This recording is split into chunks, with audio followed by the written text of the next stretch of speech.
Tag along, unraveling the phrase. Hello everyone. Today, we're diving into the world of English phrases, and we've got a great one lined up for you. We're going to explore the phrase, tag along, what it means, how to use it, and some examples to help you understand it better. So if you've ever heard someone say, "Can I tag along?" and wondered what they meant, you're in the right place.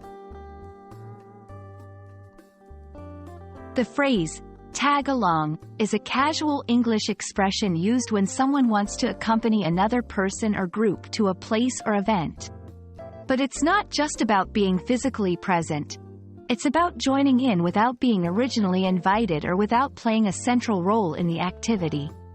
When you tag along, you're sort of like an added participant, often in a spontaneous or informal way.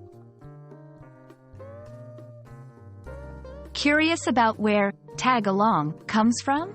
It's believed to be a variation of the older term, tag-tail, which referred to a child who follows someone around like a tail. The visual is quite clear. Just as a tail follows an animal wherever it goes, a person who tags along follows someone else. Let's put tag along into action. Here are a few examples. Casual invitation. We're going to the movies tonight. Do you want to tag along?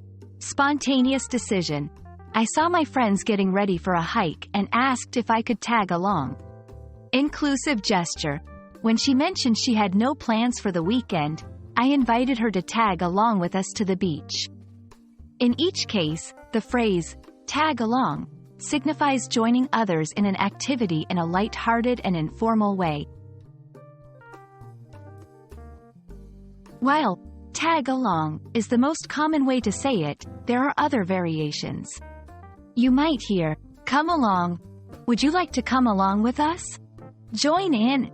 Feel free to join in on the fun. These phrases share a similar sentiment but can vary slightly in their level of formality and implication of participation. It's also important to know when not to use tag along. For more formal situations, or when a clear invitation is required, tag along might be too casual and imply a lack of proper invitation. In professional settings, more formal language is usually appropriate. We hope this video has cleared up the meaning of tag along for you. It's a friendly, casual phrase that invites someone to be part of an activity or group. Remember, language is not just about grammar and vocabulary, it's about connecting with people. So don't hesitate to invite someone to tag along in your adventures, or maybe, tag along in theirs. Thanks for watching, and happy learning!